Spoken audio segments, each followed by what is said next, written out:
안녕하세요. 저는 40대 초반의 평범한 가정주부입니다. 슬하에는 일남일녀 연년생 남매를 두고 있습니다. 전 결혼을 20대 중반, 좀 이른 결혼을 해서 아이도 빨리 낳다 보니 아이들이 벌써 중학생, 고등학생입니다. 아이들이 아직 학생이긴 하지만 손이 많이 가는 시기는 지나서 이제 저도 좀 제 일을 가져볼까 하는 중이지요. 저희 집과 시댁은 걸어서 5분 거리입니다. 시댁은 다세대 빌라의 3층인데 시어머니와 동서 부부가 살고 있어요. 세상에 착한 사람이 별로 없다고 생각하는 저인데 저희 동서는 정말 찾아보기 힘든 심성의 소유자입니다. 왜 이런 말을 하냐고요? 제가 들려드리는 동서의 일상을 알게 되신다면 아마 절로 수긍이 가실 거예요. 어머님, 여기 이번 달 생활비예요. 요즘 물가가 얼마나 올랐는데 넌 생활비 올릴 생각은 요만큼도 없니? 제가 워낙 박봉이고 딱히 제 월급이 오른 것은 아니라서 많이 못 들여서 죄송해요. 네 남편 말이다. 수험생은 매일 두뇌 활동이 왕성한데 얼마나 잘 먹어야 하는지 너도 잘 알지? 그 사람 식사는 저랑 어머니가 돌아가면서 잘 차려주잖아요. 그냥 밥만 차려줘서 될 게 아니라 양질의 식사를 하게 해야 할 거 아니냐. 몇 끼 단백질 섭취시키려면 고기를 부지런히 먹어야 하는데 꼴랑이 생활비 가지고 어디 갖다 붙이라는 거야? 알았어요, 어머니. 30만 원 오후에 더 이체해드릴게요. 소고기도 사고 닭고기도 사고 고깃값에 보태세요. 잊지 말고 이체해라. 이따 시장 가려니까. 네, 전 그럼 이만 출근하겠습니다. 나이트 없는 날은 좀 일찍 들어와서 저녁밥도 하고 그래. 나이 들어 매끼 밥 차리려니 골병 드는 것 같다. 오늘은 나이트 없는 날이니 일찍 들어와서 저녁 제가 차릴게요. 알았다. 저녁에는 알탕이랑 돼지불고기 할 거니까 집에 없는 재료는 네가 알아서 사와. 네, 그럼 퇴근하는 길에 제가 장봐올게요. 동서는 간호사로 일하는 워킹맘입니다. 슬하에는 3살 배기 어린 딸이 한 명 있는데 어린이집에 다니고 하원하고 동서가 퇴근하기 전까지는 시어머니가 돌보시죠. 그런데요, 문제는 동서가 시댁의 실질적인 가장이라는 데 있어요. 저희 시동생이요. 결혼하고 여태까지 쭉 주택관리사인지 뭔지 고시공부 중이라 경제적으로 돈을 1원도 못 버는 상황이거든요. 게다가 시어머님 역시 딱히 노후 대비도 안 된 상황에서 집에만 계시다 보니 시댁에 온 식구가 동서 혼자 벌어오는 수입에 의존해 생활하는 편이었죠. 저희 부부도 다달이 시어머니께 용돈을 드리긴 하지만 저희 남편이 몇 년 전에 대차게 사업을 말아먹고 겨우 회생 중인 상황이라 저희가 그렇게 생활비를 할 수 있을 만큼 용돈을 두둑하게 드리지도 못하는 실정입니다. 동서, 매번 미안하다.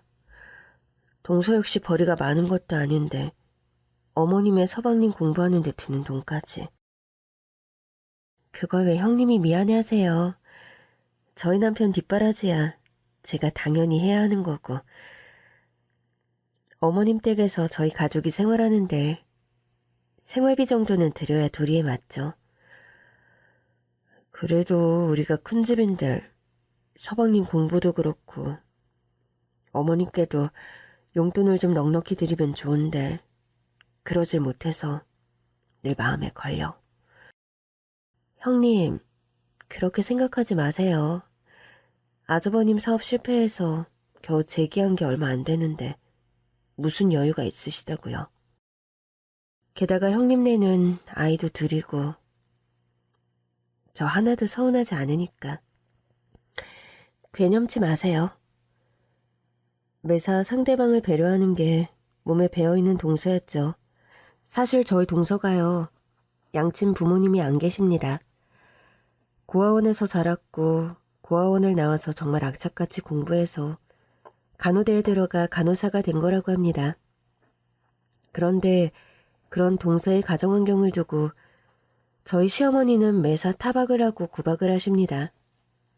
아휴, 너는 나이가 몇 갠데 아직 쇠고기 미역국 하나를 제대로 끓일 줄 모르니? 하긴 고아원서 자란 애가 뭘 알겠어. 미역부터 불리면 될까요? 미역은 내가 불리고 있어. 참기름 가져와라.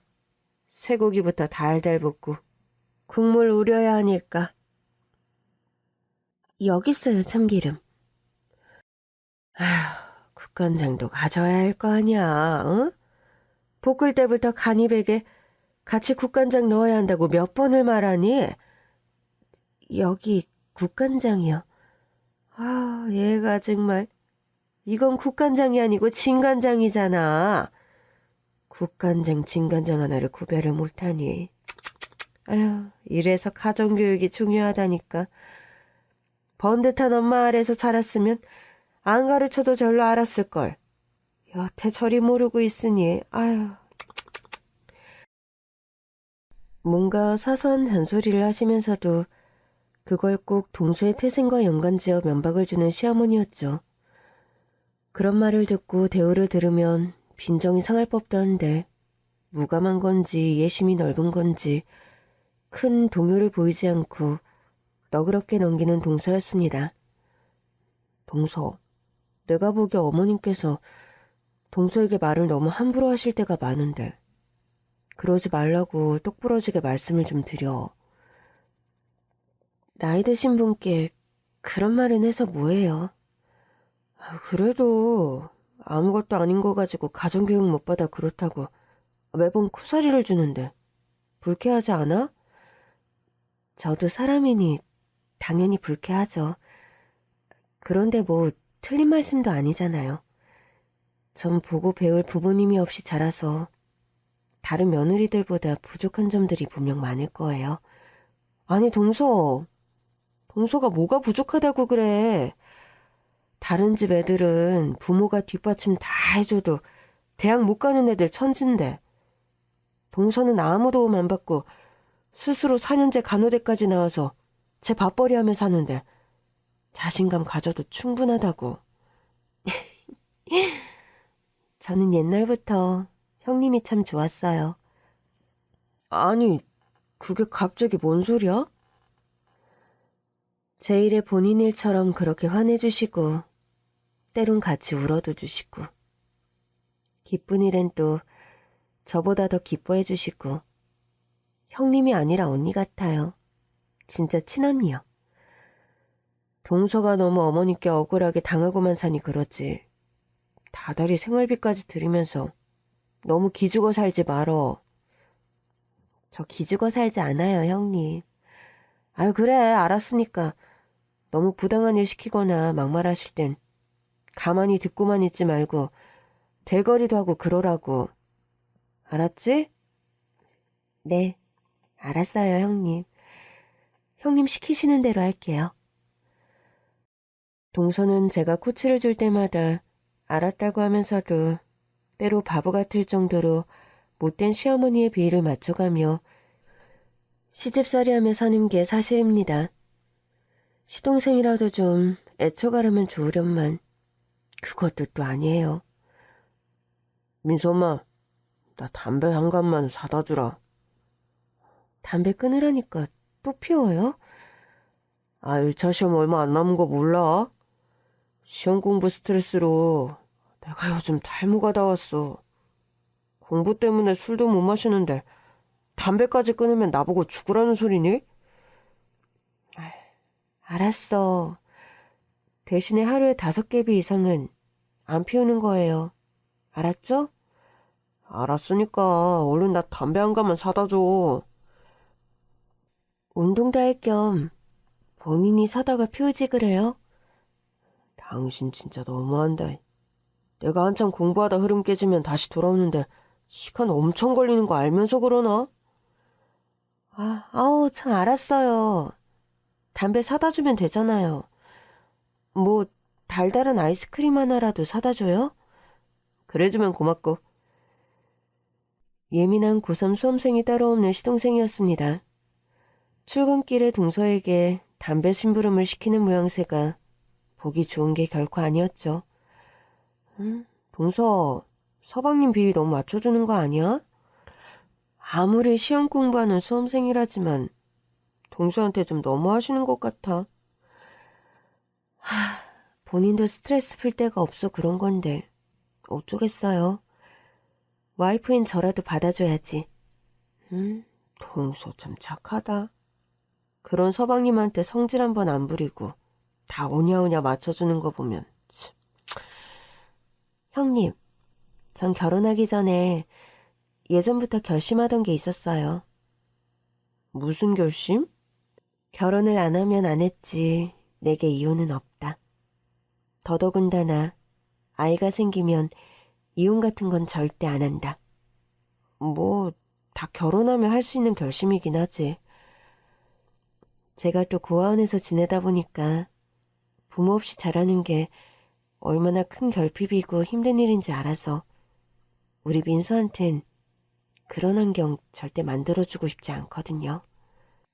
또 부모가 싸우고 불화하는 것만큼 아이한테 상처도 없으니까 그냥 저 하나 내려놓고 맞추자. 그런 주의예요. 동서 생각이 참 기특하긴 한데 그래도 난 동서가 좀 행복했으면 좋겠어. 밖에 일도 힘들 텐데 집에 와서도 종일 시달리는 거 보면 같은 여자로서 너무 고단해 보이더라. 제 팔자가 옛날부터 좀 그래요, 형님. 그런 말을 하면서도 또 속없는 사람처럼 배시시 웃고 나는 동서였습니다. 피 한 방울 안 섞인 동서였지만 전 그런 동서에게 마음이 각별하게 쓰이는 게 사실이었죠. 해서 집에서 밑반찬을 만들거나 하면 동서를 생각해서 불어더 시댁에 들러 갖다 주곤 했습니다.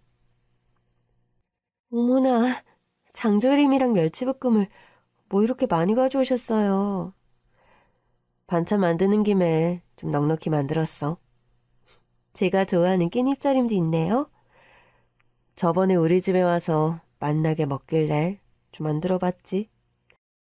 이건 작은 통에 조금만 만들었으니 냉장고 아래칸에 뒀다가 동서만 먹어. 밤에 몰래 저만 밥 먹어야겠네요. 동서, 나이트 근무할 땐 늦게 들어와서 혼자 밥 먹을 때가 많잖아. 알았어요, 형님. 깻잎절임은 꼭 저만 먹을게요. 너희들끼리 뭐 또 속닥거리고 있어? 아무것도 아니에요, 어머님. 둘째야, 너 이불 빨래 풀먹이라고 했더만 아직 안 했니? 요새 계속 나이트 근무라 못했어요, 어머님. 지금 하겠습니다. 집에 살림하는 여자가 좀 파지런하게 몸을 굴려야 식구들이 쾌적하게 생활하는 법인데 넌 어찌된 애가 그리 게을러 터졌어. 살뜰한 엄마 사랑 못 받아보고 자란 티를 꼭 그렇게 내야겠어? 바로 이불 풀 끓일게요. 죄송해요. 사랑받고 큰 사람이 사랑을 줄 줄도 안다더니만 그 말이 하나도 틀린 게 아니구나. 술 먹인 이불을 민서도 그렇고 도안이도 얼마나 좋아하는데 그걸 게을러서 매번 잊어버리니. 앞으로는 잊어버리지 않고 제때 잘해놓을게요, 어머님. 살뜰하게 사랑받고 귀하게 큰 아이들은 어른이 돼도 태가 다른 법이다. 네가 근본 없다고 민서를 막 키울 생각 마. 어머니도 참. 동서가 언제 민서를 막 키웠다고 그러세요. 간호사 일하면서도 동서가 얼마나 살뜰하게 엄마 노릇하는 편인데요. 넌 어른이 말하는데 갑자기 끼어들어 둘째 역성을 드니? 민서 귀하게 키우고 싶거든. 둘째 네가 정신 똑바로 차리라는 거다.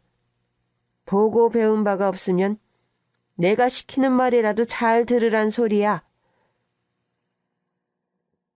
네, 알겠습니다, 어머님.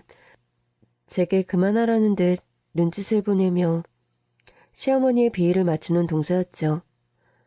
전 동서의 이런 희생적인 삶이 좋은 결실을 이루길 마음속으로 바라고 또 바랬습니다.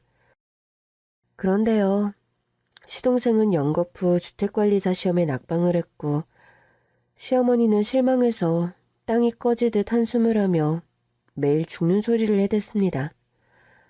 아, 우리 도안이가 머리가 나쁜 애도 아닌데 왜 자꾸 시험에 미끄러지는지. 아유, 속상해. 조상 묘자리도 나쁘지 않은데 왜 자꾸 이런 사달이 나나 모르겠다. 아유, 속 터져. 아유. 어머니, 주택관리사 시험이 원래 쉬운 시험이 아니래요. 서울대 나온 사람들도 몇 년씩 준비해서 붙을까 말까 한 시험이라는데 너무 속상해하지 마세요. 넌 참 속도 편하다. 넌 네 서방이랑 서울대 나온 사람들을 비교하고 싶니? 도안이가 시어머니 없어서 서울대를 못 간 거지. 머리가 멍청해서 못 간 애가 아니다.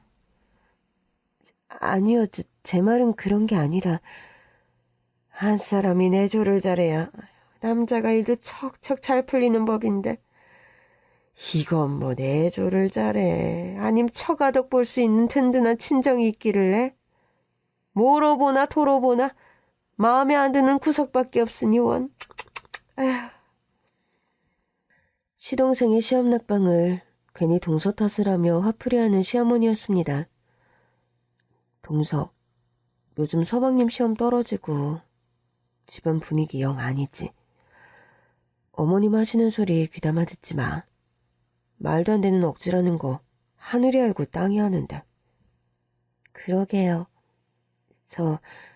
그런데 형님. 그래, 무슨 할 말이라도 있어?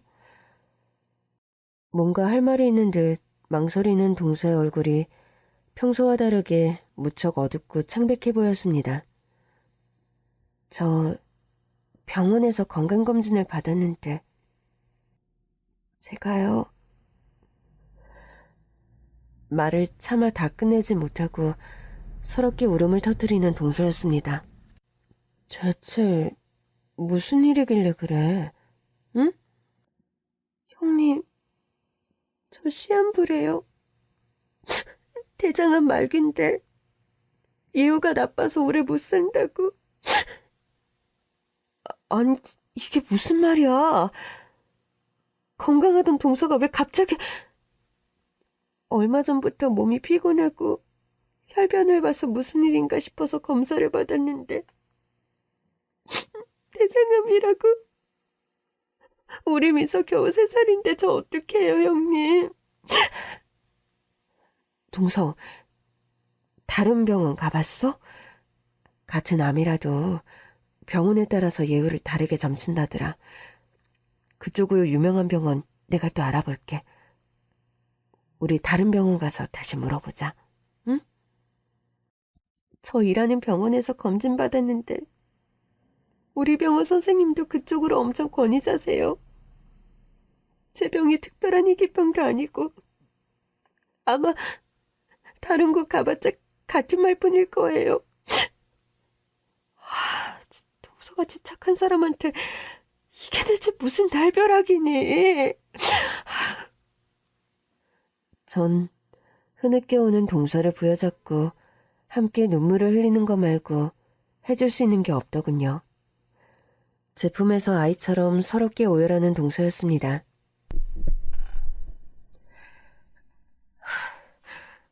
형님, 전 무엇보다 어린 민서가 제일 걱정이에요. 저 같은 어린 시절 보내게 하고 싶지 않아서 혀깨무는 심정으로 시집살이도 견딘 건데 엄마 없는 아이로 우리 민서 크게 하기 싫은데. 동서, 벌써 그런 약한 소리 하지 말자. 요즘은 암 걸리고도 완치 않는 사람들도 많고 또 세상엔 기적이라는 것도 있잖아. 동서한테도 분명 기적이란 게 찾아올 수도 있어. 안 그래? 형님. 내가 동서 그냥 죽게 절대 안 줄 거야. 그러니까 울지 말고 우리 방법을 같이 찾아보자. 응? 동서의 갑작스러운 시한부 선고에 저 역시 큰 충격을 받았습니다. 다른 사람도 아니고 세상 착한 동서가 젊은 나이에 명을 달리하게 둬서는 안 된다는 생각이 들었고 전 대장암 쪽의 권위자를 수소문해서 동서를 데리고 다시 재진을 받게 했어요. 그렇지만 재진의 삼진을 받아도 동서의 병에 관해 낙관적인 예우를 말하는 의사는 없었습니다. 동서, 그래도 동서가 아직 젊고 또 내가 있으니까 포기하지 말고 우리 희망을 가지자. 고마워요, 형님. 저 생각해주는 건 형님밖에 없네요. 그런데요, 동서의 시한부 선고 이후 시동생과 시어머니가 생각지도 못했던 비인간적인 행동을 하는 겁니다. 뭐라고? 민서애미가 시한부 선고를 받았단 말이냐? 네, 대장암 말기라고 당장 항암 치료 시작해야 한대요. 아, 당신은 다른 데도 아니고 꼭 이럴 때 암을 걸려? 내가 시험 떨어져서 경험도 없고 여유도 없는데 당신까지 아프면 나보고 어쩌라는 거야? 내가 아프고 싶어서 아팠니? 어떻게 사람이 그런 식으로밖에 말을 못해? 넌 지금 뭘 잘했다고 시어머니 앞에서 남편한테 바락바락 소리를 지르니? 네가 희생해서 뒷바라지에도 모자를 판국에 암까지 걸려온 게 뭐 자랑이라고 요새야. 어머님, 진짜 너무하세요. 제가 이제껏 이 사람 뒷바라지 한 건 생각 안 하세요?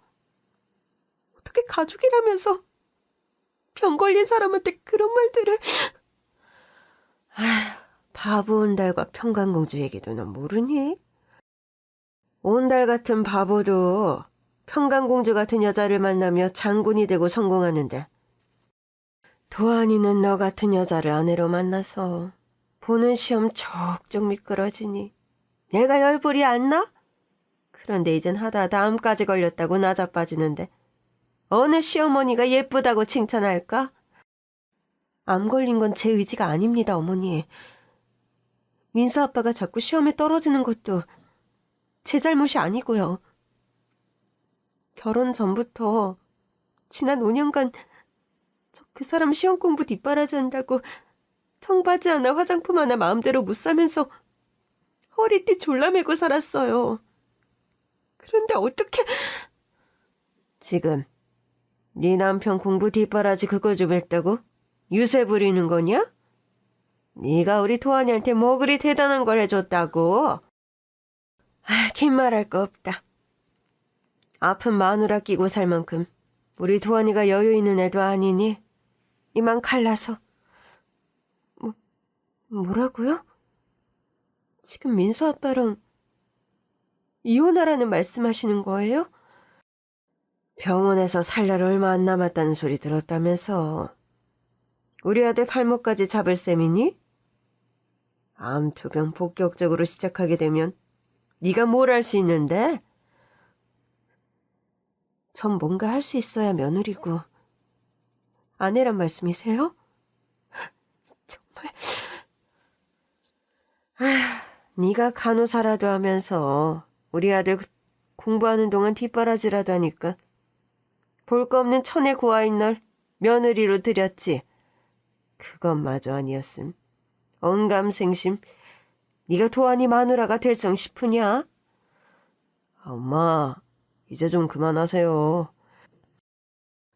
그 정도 얘기했으면 이 사람도 알아들었을 거예요. 앞길 창창한 우리 아들 발목 잡을 생각 말고 네 앞가림은 앞으로 네가 알아서 해라. 민서는 나와 도안이가 알아서 잘 키울 테니 항암 치료 시작하기 전에 집 얻어서 이 집에서 당장 나가. 고아인 동서가 시험부 선고를 받자마자 매몰차게 버린 시어머니와 시동생이었습니다. 저는 한동안 이런 내막은 모르고 까닭없이 연락도 안 되고 갑자기 집을 나가버린 동서를 찾아 수소문했더랬죠. 어머님, 동서가 집을 나갔다는 게 사실이에요? 항암 치료 이제 시작한다는데 집이 불편한지 병원하고 가까운 곳에 원룸 얻었다더라. 아니, 멀쩡한 집 놔두고 왜 병원 근처에 원룸을 얻어요? 항암 치료하는 환자들 중에 치료받기 수월하게 그러는 사람들 덜어 있다더라. 그리고 집에 누가 수발 들어줄 사람이 있다고 집에서 투병을 하니? 누가 있긴요. 어머님도 계시고 저도 있는데 왜 굳이 집을 얻어서 나갔다는 건지. 엄마, 이왕 이렇게 된 거 솔직하게 우리 형수님에게는 말씀드려요. 솔직하게 말하다니 뭘요? 형수님, 저 민서 엄마랑 갈라서기로 했어요. 네? 아니, 아픈 동서랑 이혼을 하신단 말씀이세요? 네, 그러기로 했어요. 솔직히 말이 쉽지. 암투병하는 와이프 제가 케어할 자신도 없고 제가 지금 그럴 여력도 안 되고요. 어차피 시한부지만 언제 끝날지도 모를 병수발을 누가 하니? 그리고 암이란 게 얼마나 돈 잡아먹는 병인데 그 부담을 누가 지라고. 안 그래도 시집올 때부터 맨몸으로 온 주제에 암 치료한다고 시댁재산 거덜낼 일이 있니? 그럼 아픈 동서를 두 분이서 지금 내쳤단 말씀이세요? 너무 얘 좀 봐. 사람을 아주 쓰레기로 만들어도 유분수지. 너 대체 누구 편인 게냐? 이혼하기로 한 마당에 네 식구는 나와 민서아범이지. 민서어멈은 이제 남이남매 한 가지다. 지금 이혼이 종료된 것도 아니고요. 이혼도 동서 뜻이 아니고 두 분이 지금 완전 아픈 동서 길거리로 내쫓은 거나 매한가지잖아요. 형수님, 듣자 하니까 말씀이 좀 심하십니다. 내치다니요. 그 사람 제 발로 집을 나갔습니다. 게다가 아픈 그 사람 대신해서 어머니가 민서를 돌보고 있는데 저희 둘을 나쁜 사람 취급하는 건 너무하시는 거 아니에요? 아니요. 제가 너무하는 건 하나도 없어요. 동서가 지금 대장암 말기인데 민서 돌보는 거 가지고 생색내지 마세요. 남이라도 그런 상황이면 아이는 돌봐줄 수 있어요. 아휴, 민서 어머니랑 짝짝꿍이 잘 맞는 건 알았다만 말을 너무 함부로 하는구나. 그럼 죽을 날 받아놓은 며느리를 하늘처럼 떠받들어야니 속이 시원하겠니? 네, 당연히 그러셔야죠. 죽을지도 모를 만큼 아픈 사람인데 가족이라면 떠받들어주는 게 인지상정 아닙니까? 큰엄마, 우리 엄마 죽어요? 저는 엄마가 보고 싶다고 엉엉 우는 동서의 딸을 달래고 시댁을 뛰쳐나왔습니다. 시댁을 나오며 시동생과 시어머니에게 한마디 해줬습니다. 어머님, 서방님, 사람 귀한 줄 아셔야지. 동서같이 착한 며느리, 착한 아내한테 그렇게 행동하지 마세요. 그러다 두 분 정말 벌 받습니다. 아주 그냥 악담을 하는구나. 악담을 해. 아휴. 동서가 시집와서 어떻게 살았는지 누구보다 잘하는데 정말 그러시는 거 아니에요. 요즘 같은 세상에 동서 같은 며느리 아내가 어딨다고 사람을 그렇게 괄시하세요? 사람 박대하면 사람 그린다고. 두 분 죄값 부메랑처럼 돌아올 거예요. 두고 보세요. 아유, 두고 보란 사람 하나도 안 무섭더라. 끝까지 이기죽거리며 바른말에도 꿈쩍 않는 시어머니였습니다. 고개를 설레설레 젓는 심정으로 전시댁을 나왔습니다. 그리고 무작정 동서를 아는 사람들에게 전화를 해서 동서의 거처를 수소문했죠. 다행히 동서의 친한 회사 동료가 동서의 거처를 알고 있더군요. 전 불어 연락하지 않고 동서가 혼자 지낸다는 원룸으로 찾아갔습니다. 동서는 불도 잘 들지 않는 반지하 원룸에 기운 없이 축 처진 모습으로 누워있는 겁니다. 동서, 지금 뭐 하는 짓이야? 아니, 형님이 여길 어떻게... 이런 식으로 숨으면 내가 뭐 무찾기라도 할 줄 알았어? 주영이 주인은 어쩌고 이 시간에 절 찾으러 다니세요? 걔들이 동서처럼 시한부 환자야? 한 며칠 엄마 없다고 밥 굶을 나이도 아니고 걔들 신경 쓰지 마.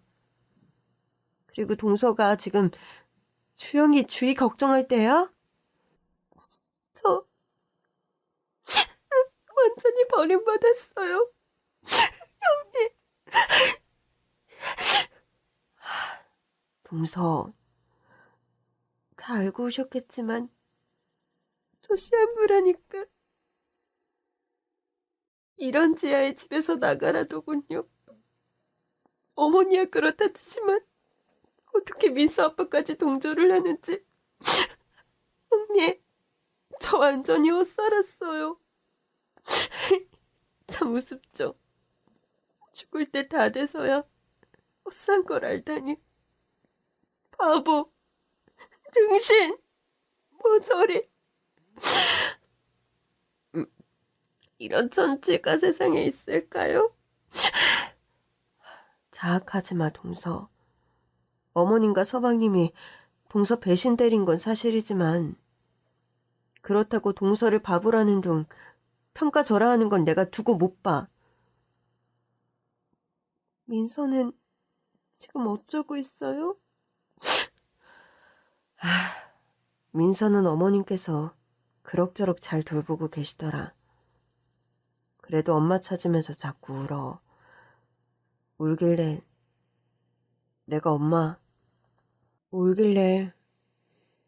내가 얼른 엄마 찾아서 데리고 올 거라고 했어. 형님, 저 항암 치료 본격적으로 시작했고 당분간 민서 못 돌봐요. 정말 더 쏘아붙이고 집에 불이라도 지르고 싶은 걸 우리 민서 때문에 겨우 참고 저만 홀랑 집에서 나온 거고요. 울지 마, 동서. 인간 같지도 않은 사람들한테 배신당한 거. 그래, 동서가 그간 진심으로 희생한 세월이 있기에 열불 나는 건 어쩔 수 없겠지만 그래도 당장 급한 불부터 끄자. 동서 치료가 우선이잖아. 어린 민수 생각해서라도 이대로 주저앉으면 안 돼. 형님, 저 솔직히 아무것도 자신이 없네요, 이제. 하늘이 무너져도 솟아날 구멍은 있다고 했어. 다 죽게 생긴 암 환자도 식단 조절 철저히 하고 치료 잘 받아서 기적적으로 완치한 사례들이 있다더라. 내가 다른 건 몰라도 동서 나을 동안 식단만큼은 완벽하게 챙겨줄 테니까 기운 내자. 형님, 그 전에요. 저 이 주소로 좀 데려다 주세요. 이게 어딘데? 뭔 주소야?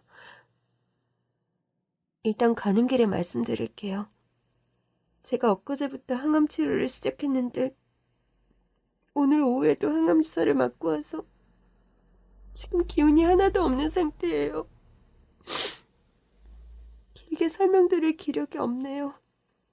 죄송해요. 아니야. 생각해보니 내가 아픈 사람 붙잡고 너무 길게 얘기를 했네. 미안해. 저녁은 좀 먹었어? 죽이라도 하나 사올까? 생각 없어요, 형님.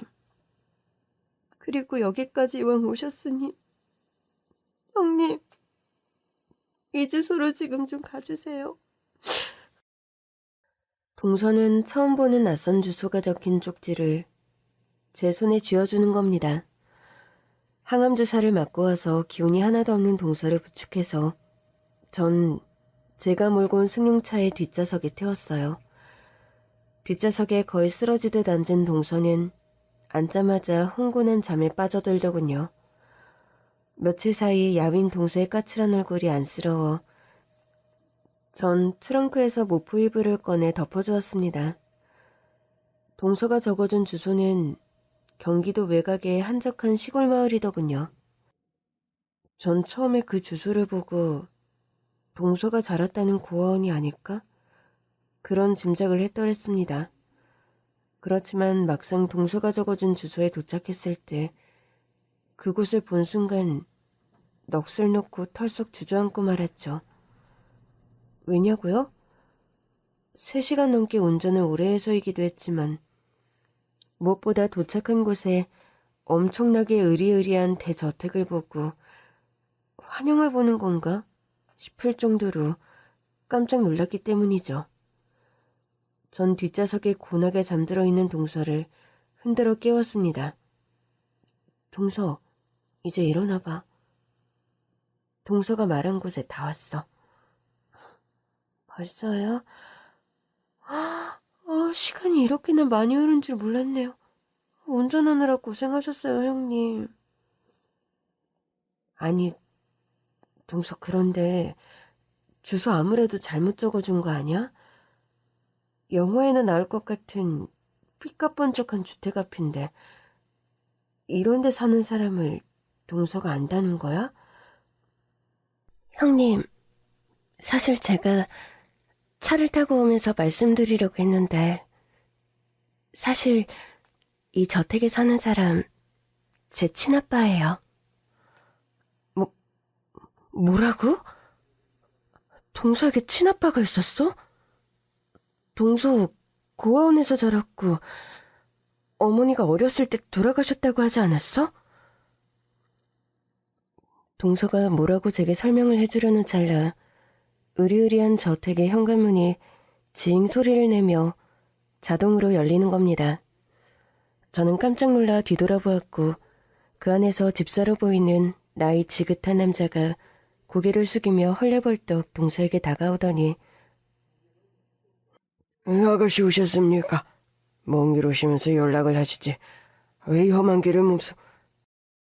운전기사를 보내드렸을 텐데 몸도 성치 않으신 분이 이렇게 오신 거 알면 회장님께 제가 혼나겠어요. 걱정 마세요, 김집사. 아빠께는 제가 잘 말씀드릴게요. 원래 다음 주쯤 오려고 했는데 예상보다 빨리 오게 돼서 그만. 갑자기 동서에게 아가씨라고 부르는 집사라는 남자나 또 그런 사람에게 당연한 듯 대우를 받는 동서를 보자 전 이게 꿈인가 싶은 생각이 들면서 볼을 꼬집게 되더군요. 동서, 이게 다 무슨 상황이야? 동서가 아가씨라니. 그때였습니다. 저택 안쪽에서 한눈에도 부티나는 노신사가 실내 가운 차림으로 한달음에 동서에게 달려오는 겁니다. 미애야, 어서 오너라. 다음 주에 온다고 해서 방을 꾸미고 있었는데 기별도 없이 이렇게 오면 어떡하니? 그래도 네가 빨리 와서 아빠는 더 기쁘다만. 그렇게 말하며 동서를 와라 끌어안는 노신사였습니다. 회장님, 지금 들어가서 저녁 식사 준비할까요? 그러게, 오늘은 인원수도 많고 특별한 손님까지 더해졌으니 안 여사에게 메뉴에 특별히 신경 쓰라고 해. 우리 미희가 암 2병 중인 건 얘기했겠지? 그럼요. 아가씨가 드셔도 건강에 해로울 일 없는 메뉴로만 준비하라고 단단히 일러놓겠습니다. 미희야, 그런데 너와 같이 오신 이분은 누구니? 아빠, 이분이 제가 말씀드렸던 저희 형님이세요. 저를 정말 친동생처럼 아껴주신 분이요. 아, 우리 미 형님 되시는 분이군요. 말씀 많이 들었습니다. 모쪼록 우리 미희를 잘 챙겨주셔서 너무 감사드려요. 회장이라는 동서의 아빠는 저에게 폴더 인사를 하며 황송한 인사를 건네는 겁니다. 전 이 모든 상황이 너무 믿기지 않아 어리둥절한 얼굴로 서 있었죠. 형님, 제가 자세한 이야기를 안 드려서 좀 이해가 안 가시죠? 그래, 동서. 이게 다 어떻게 된 일들인지 내가 납득이 가게 설명을 좀 해봐. 미 형님 분께서 이 상황이 좀 낯설긴 하실 것 같네요. 사실 제 지난 과거의 과오로 인해 우리 미희가 그간 고생을 많이 하면서 자랐습니다. 부끄러운 과거입니다만 들어가서 천천히 식사부터 하시면서 찬찬히 들려드리죠. 전 회장이라는 동서의 아빠의 환대를 받으며 그 으리으리한 대저택 안으로 들어갔습니다. 드라마 세트장을 방불케 하는 저택의 위용에 저는 입을 벌리고 감탄하는 수밖에 없었어요. 동서, 나 태어나서 이렇게 멋진 집은 처음 구경해본다? 집이 마음에 드세요? 무슨 영화 속에 나오는 집 같아. 그런데 이 집이 동서 친아빠 집이라는 게 지금 더 믿기지가 않고. 저희 친아빠 집 맞아요, 형님. 동서, 친아빠가 계시다는 건 언제 알게 된 거야? 사실 친아빠 존재를 알게 된 건 오래전이에요. 엄마, 나 고아원 가기 싫은데 꼭 가야 돼요? 미희야, 미안하다. 엄마가 지금은 미희와 같이 살고 싶어도 돈이 너무 없어서 우리 미희한테 아무것도 해줄 수 있는 게 없어. 아무것도 안 해주셔도 괜찮아요, 엄마. 저 하루에 라면 한 개만 먹어도 좋으니까 제발 저 고아원에 버리지 마세요.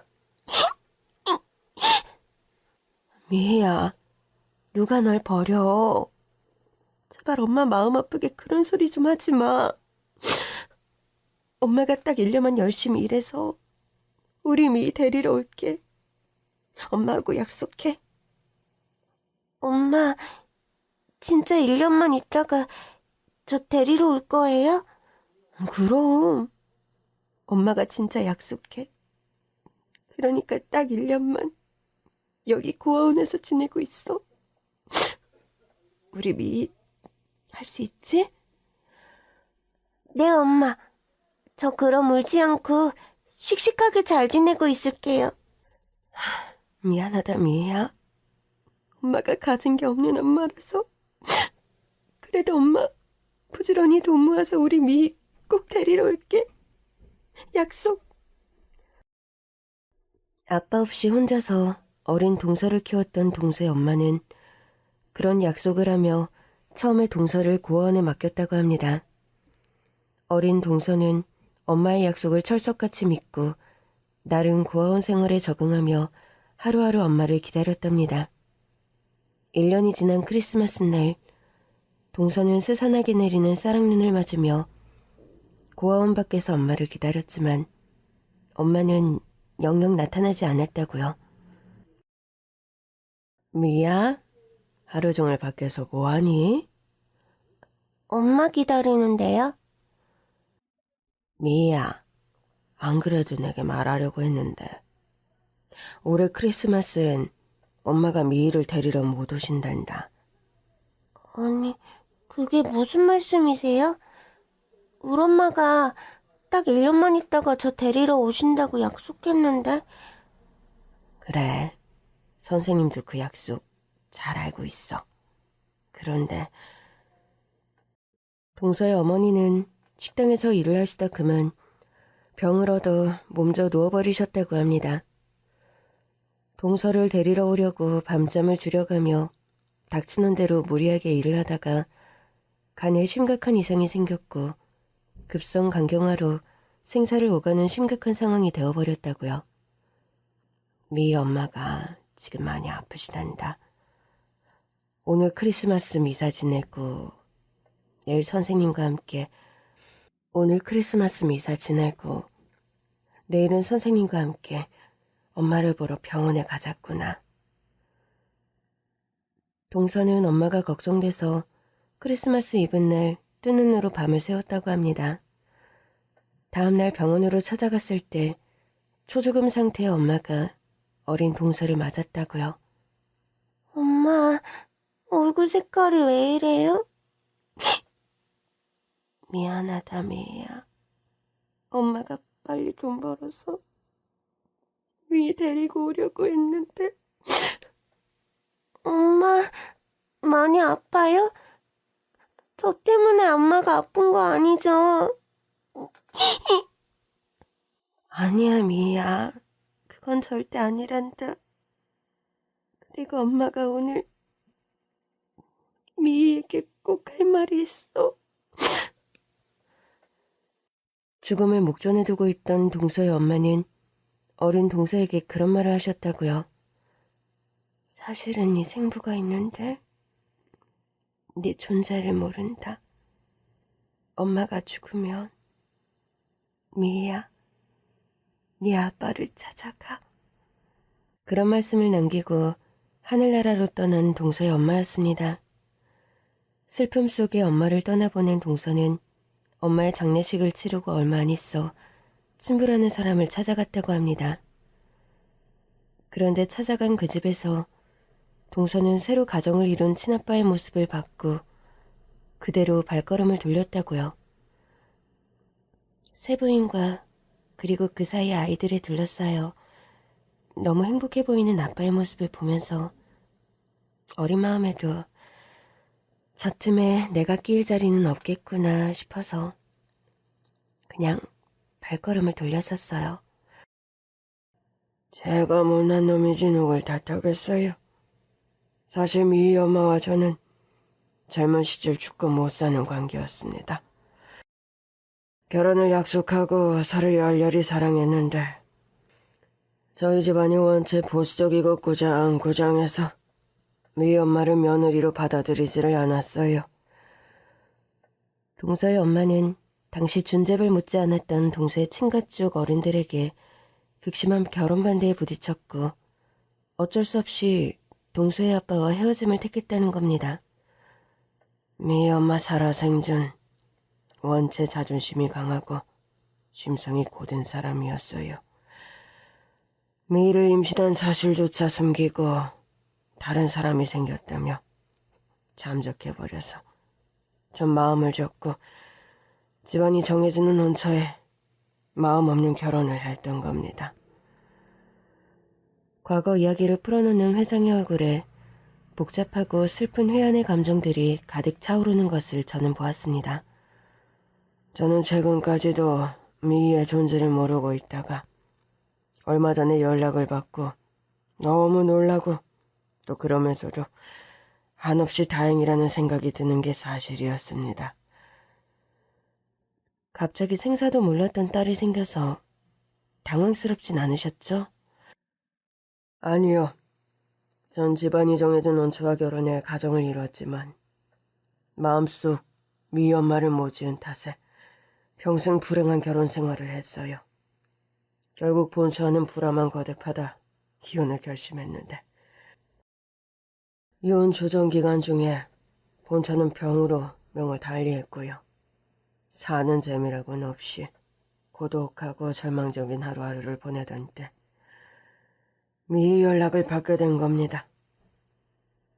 제가 시한부 선고받고 남편이랑 시댁에서 내쳐지고 보니까 생각나는 사람이 그래도 아빠밖에 없더라고요. 아빠 입장에서야 미인이가 더 빨리 아빠를 찾지 않은 게 야속하다만 이제라도 날 찾아줘서 얼마나 다행인지 모른다. 눈물을 훔치며 아픈 동서를 꼭 끌어안는 회장이었습니다.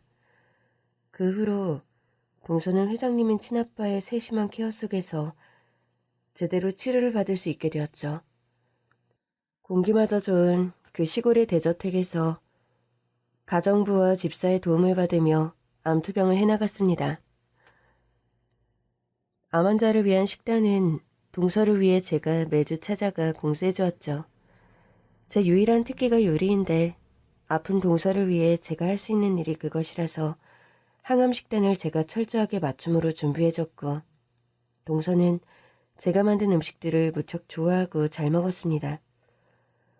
동서는 친아빠의 지원으로 미국까지 가서 수술을 받고 돌아왔고 2년 정도 투병한 후에 기적적으로 암 완치라는 결과를 이룰 수 있었어요. 참, 그동안의 시댁에도 많은 변화가 있었습니다. 동서의 친아빠는 동서가 시댁에서 그런 푸대접을 받은 사실을 알고 노발대발하며 당장 이혼 소송을 진행하시더군요. 오랫동안 큰 사업을 진두지휘하던 회장님이라 그런지 인맥 또한 남달라서 초호화 변호인단을 이끌고 동서의 이혼을 감행하시는 겁니다. 뭐? 도원이니가 이혼 소송을 당했다는 말이냐? 엄마, 민서 엄마가 예전에 민서 엄마가 아니에요. 친부라는 사람이 갑자기 나타났는데 장인어른이 춘재벌이라잖아요. 뭐? 춘재벌? 엄마도 아빠도 아무도 없다더니 앙큼한 것 같으니라고. 엄마, 지금이라도 찾아가서 우리 민서 엄마한테 싹싹 빌어요. 네? 우리가 살 길은 그것밖에 없어요. 시어머니와 시동생은 동서의 친정 배경을 뒤늦게 알고 동서가 친아빠와 사는 대저택에 찾아가 손이 발이 되게 싹싹 빌었다고 합니다. 그래서 어떻게 되었냐고요? 회장님께 소금 세례를 받고서 주랭랑 치며 쫓겨났다는 소식을 동서네 집의 집사에게서 저는 전해 들었답니다. 그런데도 정신을 못 차리고 민서의 양육권을 주장하다가 시어머니는 동서에 대한 인격적 학대와 갑질을 한 것에 대한 위자료까지 지불해야 하는 상황에 처했죠. 게다가 동서가 시집 오기 전부터 시동생을 뒷바라지한 과거사가 인정되어 법원은 거액의 위자료를 시동생에게 물어내란 판결을 내렸습니다. 이혼당하는 것도 억울하고 분한데 거액의 위자료까지 물어내게 생겼으니 아유, 도환이랑 나는 이제 완전히 망했어. 어머님, 이혼 당하신다는 말은 좀 그런데요. 동서가 시한부 선고받고 먼저 이혼하라고 종용하신 게 어머님 아니세요?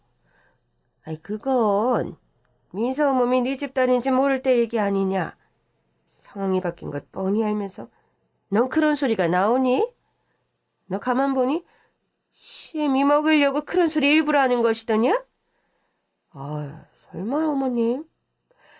며느리인 제가 어떻게 감히 어머님을 매기는 말을 하겠어요. 전 능청스럽게 시어머니를 한껏 약 올려주고 시댁을 나왔습니다. 위자료를 어떻게 해결해 나가야 할지 모르겠다면서 머리를 맞대고 난감해하는 시어머니와 시동생을 보자니 참 고소하면서도 실소가 나오는 게 사실이었죠.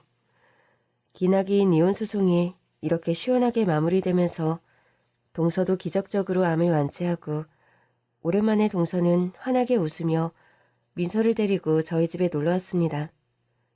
형님, 덕분에 모든 일이 다 잘 처리됐어요. 그간 저 먹는 것도 그렇고 항암식단 신경 써주신 거 너무 감사드려요. 동서 아버님이 워낙 능력 있는 분이라 동서가 좋은 치료받아서 그런 거지 뭐. 이혼이 동서에게 유리한 방향으로 정당하게 이루어진 것도 그렇고. 저희 아빠가요. 안 그래도 형님께 그래서 제안 하나 하고 싶으시대요. 무슨 제안?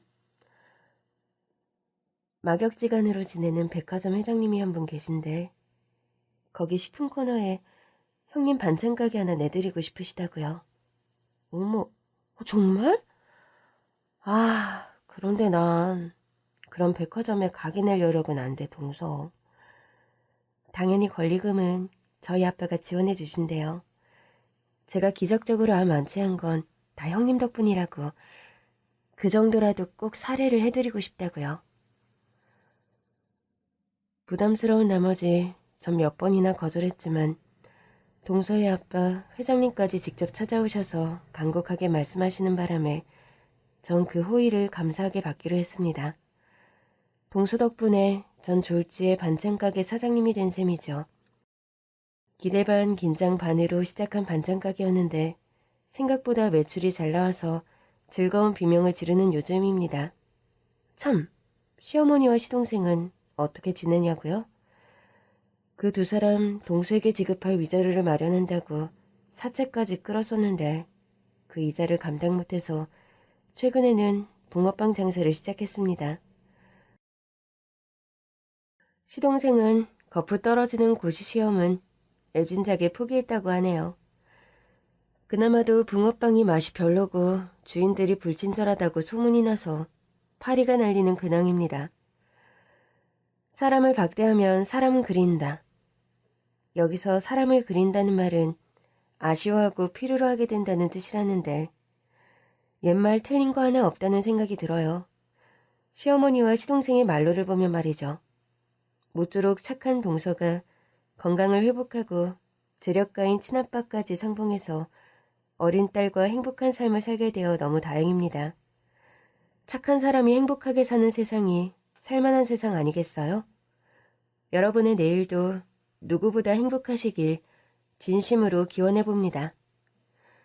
긴 얘기 들어주셔서 감사합니다.